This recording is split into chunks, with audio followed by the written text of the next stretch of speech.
The Map of Empty Spaces. Veda was a collector of things that could not be held.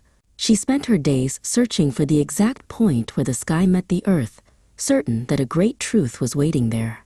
She carried a large blank scroll which she called her map of everything she hadn't found yet.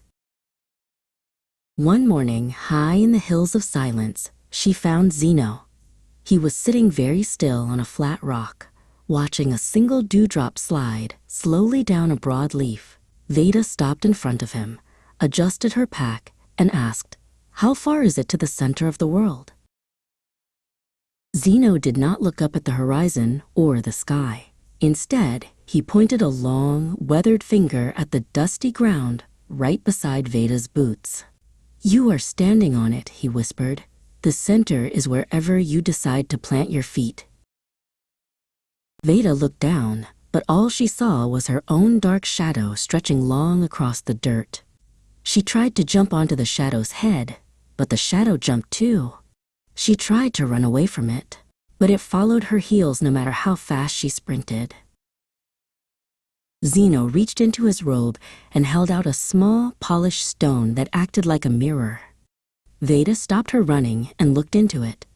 "The shadow is you," Zeno said gently. "It is the part of you that knows the light. Without the sun, you would have no shadow, but you would also be in the dark." They walked together to the banks of the Whispering River.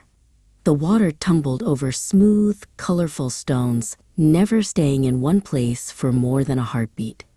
Veda reached out, wanting to touch a beautiful, swirling blue eddy near the shore. "I want to catch this moment," Veda said, stepping into the cold stream.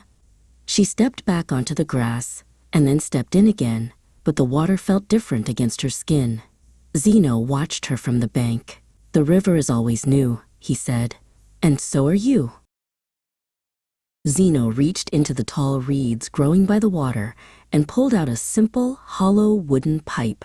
He offered it to Veda. "The most important part of this flute is the part that isn't there," he told her. "The emptiness inside is what makes the song possible." Veda took the reed and blew a soft, trembling note into the air.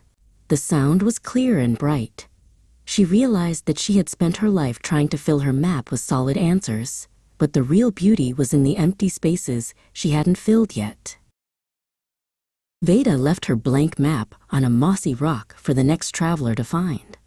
She walked toward the sunset, no longer looking for the end of the world. She carried only the flute, enjoying the rhythm of her own footsteps on the center of the world.